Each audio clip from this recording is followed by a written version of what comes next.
Hi everyone, Aaron here at 510 Bender. Today we're working on Brian's L24 bottom end rotating assembly, and we're going to be checking for piston ring gap today. Wanted to do a quick video to show you guys how we do that. So we've got one of our pistons here with the rings already on it. The piston rings are what seal the combustion on the top end of the engine from the lower portion.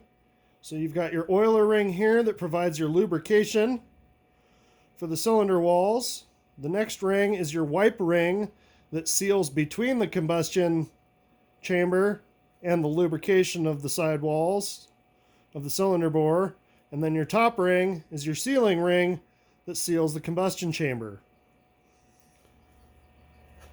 Each one of these rings has a particular gap that you're going to want to keep in mind. As the engine warms up, that gap closes up, and if that gap is too small, when those rings expand, they'll pinch together, you'll get a stuck ring and have a broken ring, and then you'll have all kinds of engine failure.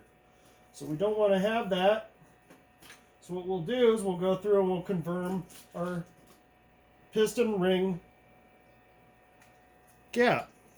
So what I've done is I've taken one piston and I've installed just the oiler ring for seating the rings into the cylinder bore where it needs to be to check for gap. I'll show you how that works in just a second. So we'll take our top ring. You've got our top ring, and confirm it has a top side as well. We'll want to take that and place that in our cylinder bore, like so. Now when we're doing these, we'll want to make sure to set them at 45 degrees apart, especially when we're dropping the cylinders into the bores. So we'll also want to check that gap at 45 degrees apart, just because we can. So you'll set your ring in there, like so, and then I'll take my piston with my oiler ring on it and just drop it into place like that. That'll make sure that the ring is square in the bore and that it's at its proper depth for testing the gap. We've already gapped these rings to our factory specs. Typical ring gap on these particular rings is 4 thousandths per inch at an 83 millimeter bore. That's 3.268 inches times 4 thousandths per inch brings us up to 13 thousandths in inches of gap. So we'll just use our feeler gauge, and we'll get right down in there with our feeler gauge and just give her a little up and down. Perfect amount of resistance.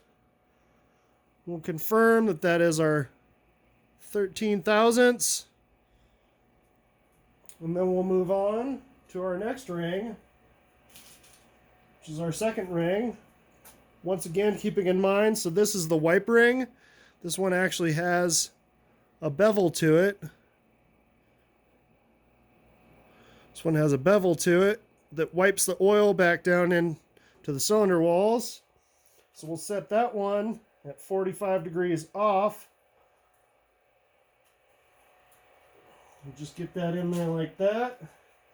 We'll use our piston with the oiler ring again as a seat to seat that properly and square down into the cylinder bore.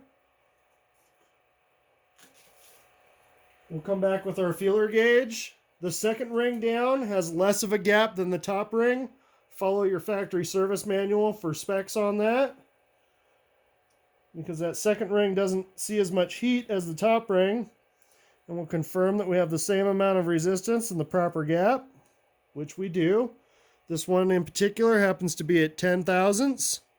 Yeah, that one's a little bit worn. You'll never be able to see it because that one gets used a lot. Another spot where we're going to want to check for ring gap on these is the side clearance. So you've got your ring gland. That's this up and down portion right here. we'll take one of our rings, like so, place it in there, and once again, referring to our factory service manual, looking for the proper specs, there's a gap right along the edge there. Right along the edge there where my thumb is. And we'll want to check that as well right there for that gap up and down to make sure those ring glands aren't completely worn out. And that, folks, is how we check for piston ring gap. Maybe in another video, we'll actually do some piston ring installation. You can see that the piston ring, we'll take our oiler and we'll put one gap off to one side of the skirt, another gap off to the other side of the skirt. When we flip this around, we'll notice that our top ring, the gap is set off to one side, the other gap will be set off to the other side of the skirt. I like to use these indentations on the skirt to kind of show you where those are at, so that when you compress these and drop them down into the cylinder bores, they're not all lined up in one spot. So that's how we check cylinder piston ring gap. Hope this was an informative video, and thanks for watching. Stay tuned for more engine tech tips from 510 Bender.